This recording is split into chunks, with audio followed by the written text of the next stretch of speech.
All right, welcome to part 4 of the Building Better Athlete series. And in this part, we are talking about optimal sports conditioning. There's a difference between in shape and game shape, and we are going to explain to you exactly what you have to do to actually get you ready for your sport. I know far too many athletes that have come to us and be like, yeah, I run all summer long, but I'm still like not in shape for my season. And that's literally because you got to think of it from this perspective. You have 3 different energy systems in the body. When it comes to conditioning, you need to train the energy system that you use primarily in your sport.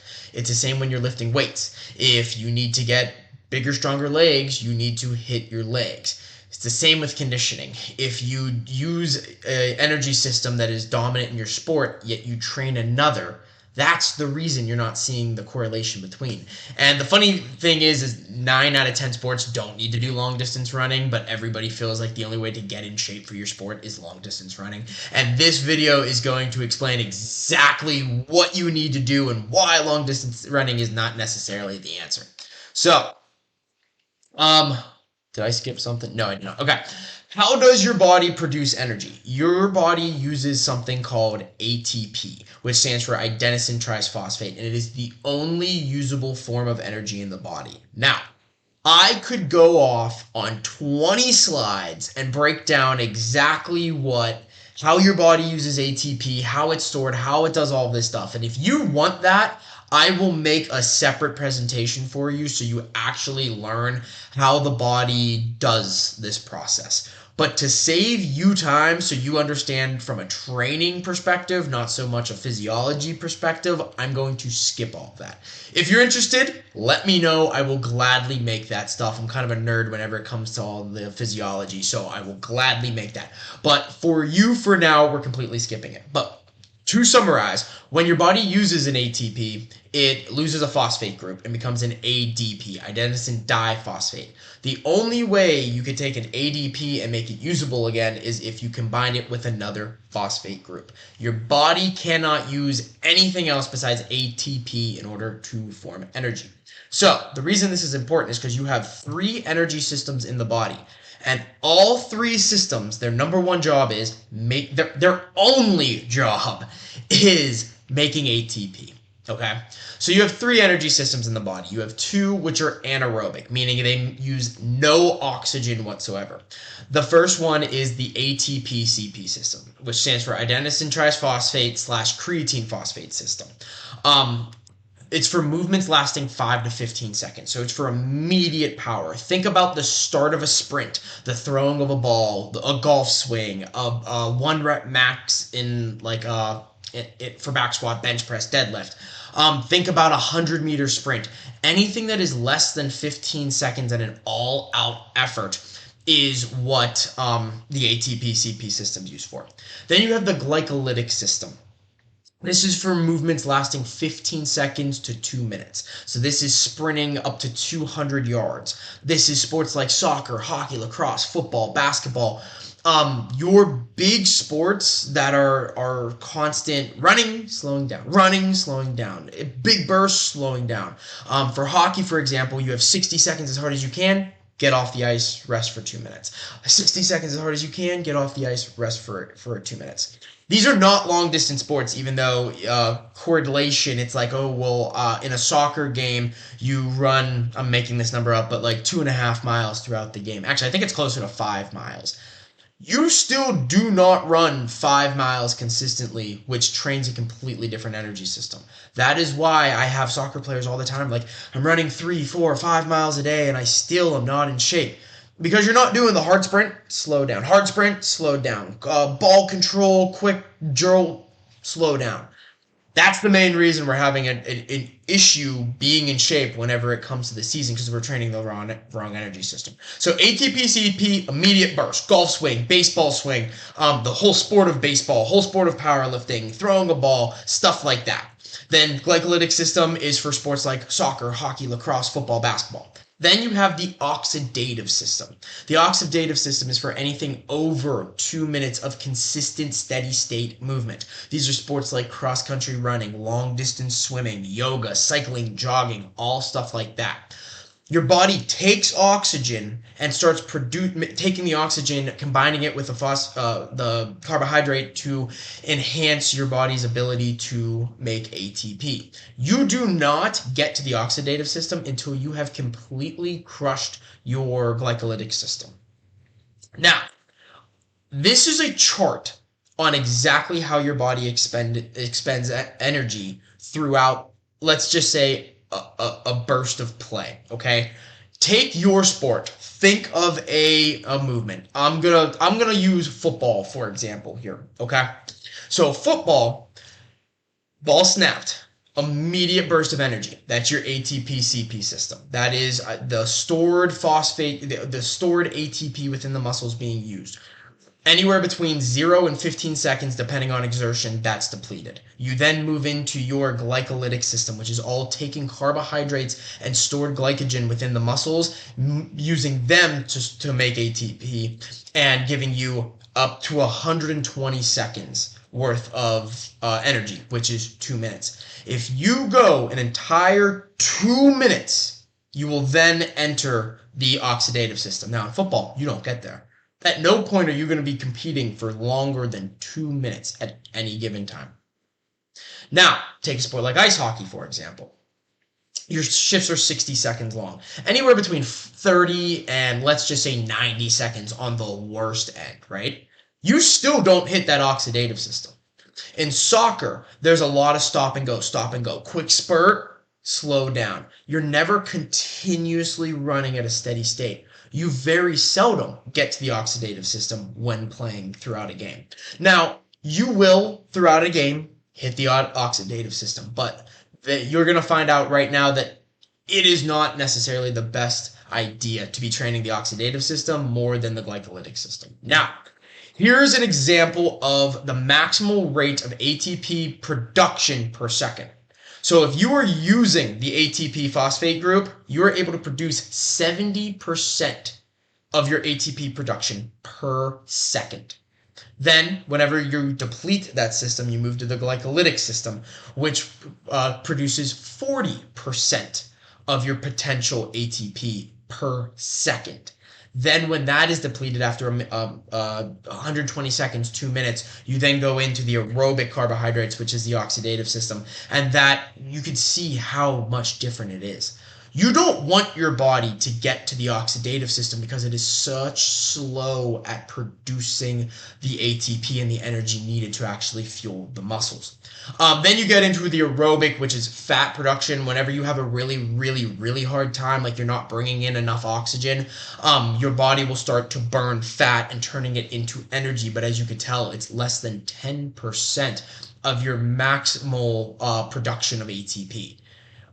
When you get to these two states and you play a sport like soccer, hockey, lacrosse, basketball, you're useless. You have depleted everything. You have nothing left. This is that my legs are jello. That's when you've hit these two things. And in order to make yourself better, so we improve that glycolytic system, the more training you do to improve that glycolytic system, the longer it takes for you to get to that oxidative system. So therefore, you're going to be able to go a lot longer, a lot harder. Now, there's in shape and then there's game shape. And that's basically what I'm saying. You could be quote unquote in shape. You could run 5 miles. You could get record time. But the second you go to your sport, it could be a completely different story where you're huffing and puffing 30 minutes in. We need to get you to a point where we are simulating your gameplay through conditioning, and that is not necessarily long distance. Now, condition like you play. And I used this example earlier. When weight training, we're training muscles. It's the same thing when conditioning. You're conditioning, you are training energy systems. If you want to improve your legs, you train the muscles in the legs. So does it not make sense that if you want to improve your conditioning, you improve the energy system that your sport is going to be using? If you want to get in better shape for your sport, train the energy system that your sport uses. Long distance is not always the answer. And if you don't run continuously for miles on end when playing your sport, you don't really need to do it when conditioning. We have had a number of athletes hand us these packets that they get from their college coaches, and it's like, hey, we have a 3-mile run. You have to get under this time. we don't touch the oxidative system when we condition for sports that don't need it. Like, in honest to God, we don't need to. But by improving the glycolytic system, you are going to improve the oxidative system. I'm going to get into all that in a minute. We've had kids that crush their running test, not running 3 miles at all, 3 miles, 5 miles, whatever it is, at all throughout the off season, and they do better than half the kids have been running the entire time. And their coaches are using them as examples, like, these guys are the hard workers, these are the ones that put in the effort. Meanwhile, they just trusted the process with us and they had the results. All right, so we gotta train the energy system. So how do you train the energy systems? I'm going to break these down energy system by energy system so you get a complete understanding. So, ATP CP energy system. Training is this training is systematic and it's simple, but it's not easy. It requires performing at high intensity or effort, like a 1 rep max, full out sprint, plyometric training. All this will enhance your body's ability to improve the ATP CP system and be able to explode a little bit harder, a little bit longer. Now, you need to take time in between breaks. That is going to be a massive thing. The ATP CP system is depleted within 15 seconds, which means after 15 seconds of maximal effort, you need 30 to 40 to 50 seconds of rest to get it back. If you are getting tired, you are not training for speed. That's our big thing. On speed days, you should leave there feeling like physically, like, how do I want to word this? Like sleepy. You should not feel jello-y. You should not feel exhausted, because if you feel exhausted on a speed day, you train the wrong energy system. Okay. Whenever you those who work with us, we have a speed day each week. If you come 5 days a week, you have a speed day each week. And it's crazy because kids at first are like, I don't get it. Why am I resting longer than I'm running? And when they start seeing the results, like, oh, wow, like I'm actually getting a lot faster on the field, they understand the importance behind it. You want to maximize your body's energy system production, and that is by training the individual energy system. If we train the ATP CP system to perfection, it's going to be 5 seconds of work, 20 seconds of rest, 10 seconds of work, 30 seconds of work of rest, and so on. And it trains your body to be able to produce ATP at a more efficient, higher rate. If you you should not feel a burn when training the ATP CP system. This is full out sprint, longer rest period. Full out sprint, longer rest period. If you feel burn, if you feel fatigue, you are entering into that glycolytic system. And we don't want that when we're training the ATP CP system. Now, when weight training and doing plyometrics, you are doing a lot of ATP CP energy system. When we have speed days, it's to get faster. That's the whole thing behind it, and that's why we focus on that. Now, here's a summary of training the ATP CP system. So, it's used during high-intensity explosive movements. That's weight training, sprinting, plyometrics, swinging a golf club, swinging a baseball bat, swinging a hockey stick, okay? Efficiency peaks between 0 and 2 seconds, but maximal absorption and depletion of the ATP CP system can last all the way up to 15 seconds, depending on training.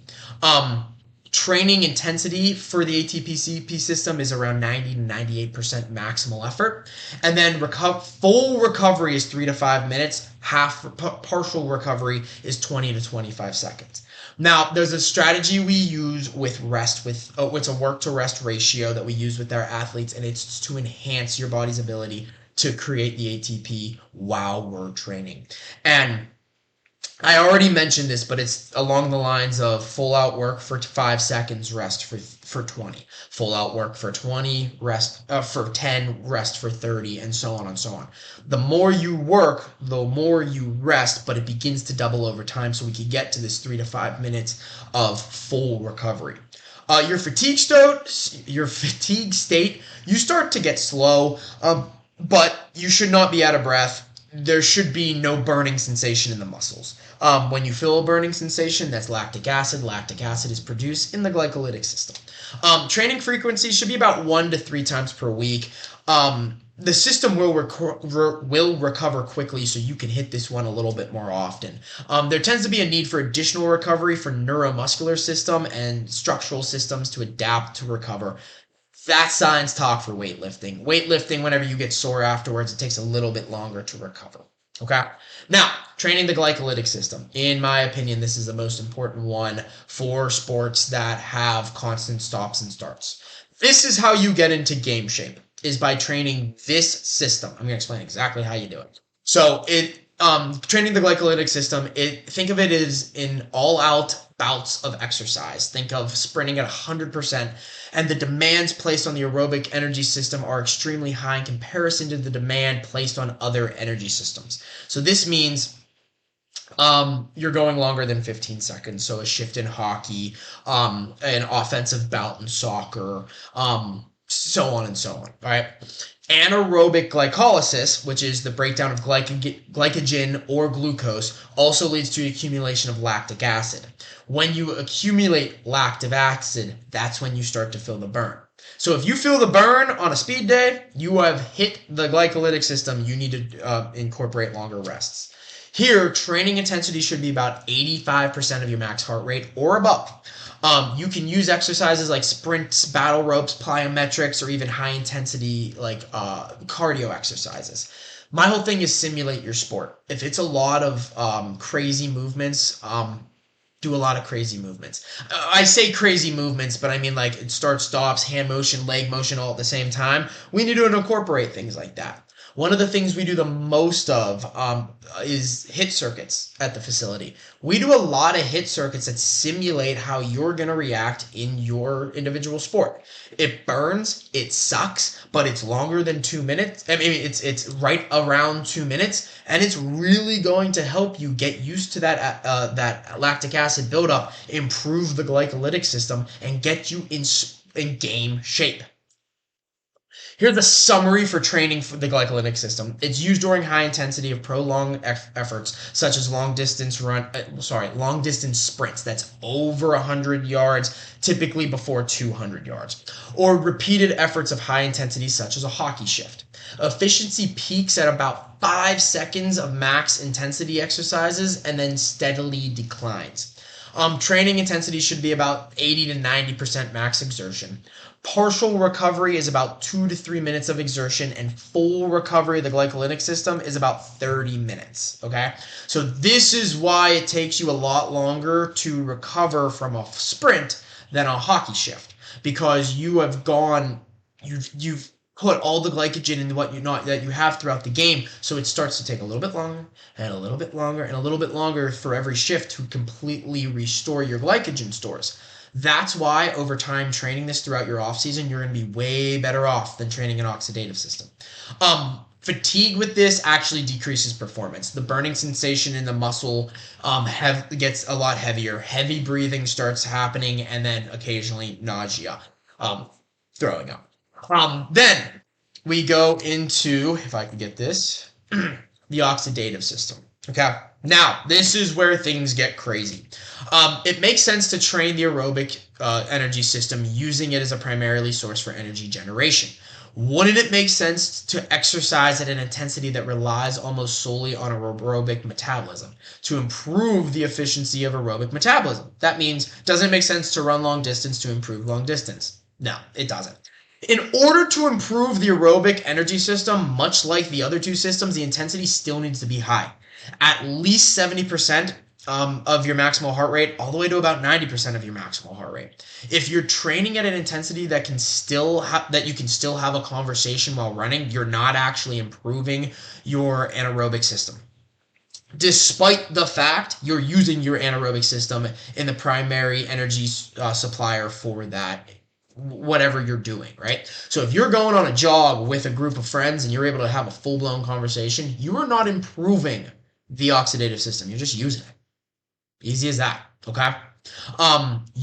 In order to start improving the oxidative system, you need to fatigue and completely max out your energy system, your glycolytic energy system, to really start to see an improvement in the oxidative system. So that means all-out effort for 2 minutes and beyond. So this is higher intensity hit circuits. This is a 10 minutes of absolute exertion, okay? That is how you improve the oxidative system. Anything besides that, you're just using it. That's it. You're just using it. Slow, steady state will not improve. It'll just maintain. And that's where everybody gets this wrong.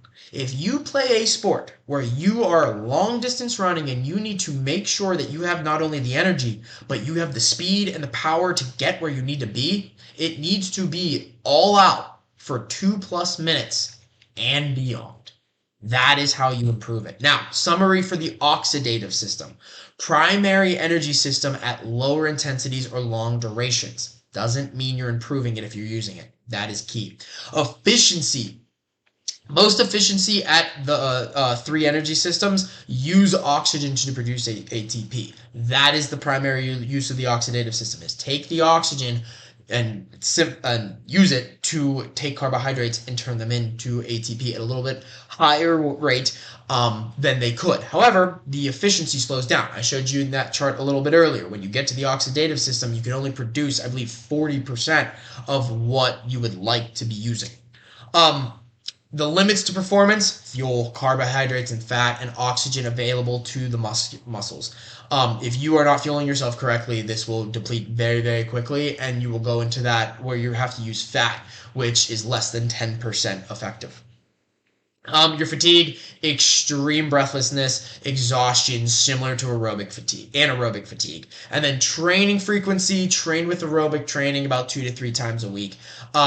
Basically, though, that is if you play a sport that really needs the oxidative system. If not, your focus needs to be on the glycolytic system.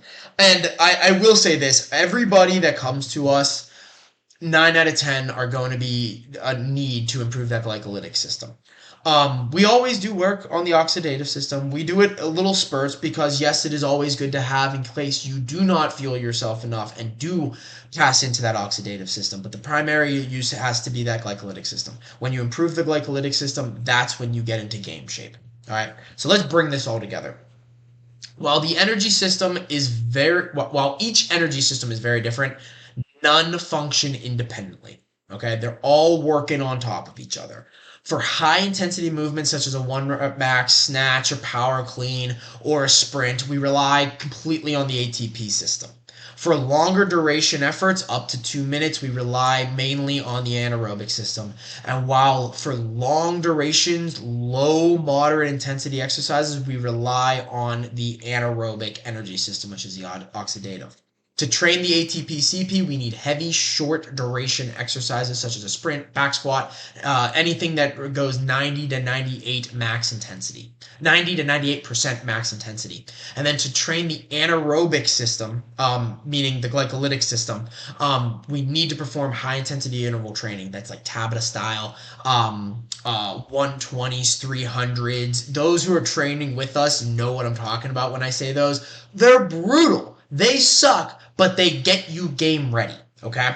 And then to train the anaerobic system, we need to overload its ability to produce energy. That is 800-meter sprints, intervals with rest of 15 seconds. So that's like a minute on, 15 off, 45 on, 15 off. Things like that are actually going to improve the oxidative system. If you play a sport where we have to improve the oxidative system, your conditioning is going to be far worse than anything that everybody else does, but that's because you have to go beyond what everybody else does. Now, if you play a sport where you don't need the oxidative system, you do not need to do that to get game ready. Steady state cardio is maintaining your oxidative system, not improving it, and it does nothing to improve your oxidative system. But it does nothing to improve your anaerobic system. But if we improve your anaerobic system, it will do night and day improvements to your oxidative system. Now, if you want to help getting into game shape, shoot us an email, go to our website, fill out one of the forms. We will be happy to help. We will sit down and actually explain to you what we would do for you and your individual sport so you can get a really good idea what that looks like. The evaluation is 100% free. It just allows us to see everything we need to see to actually build out your program. If you are interested, either shoot us an email at coachmike@durkinsportsperformance.com or go to durkinsportsperformance.com and just fill out the form under the link that says get started.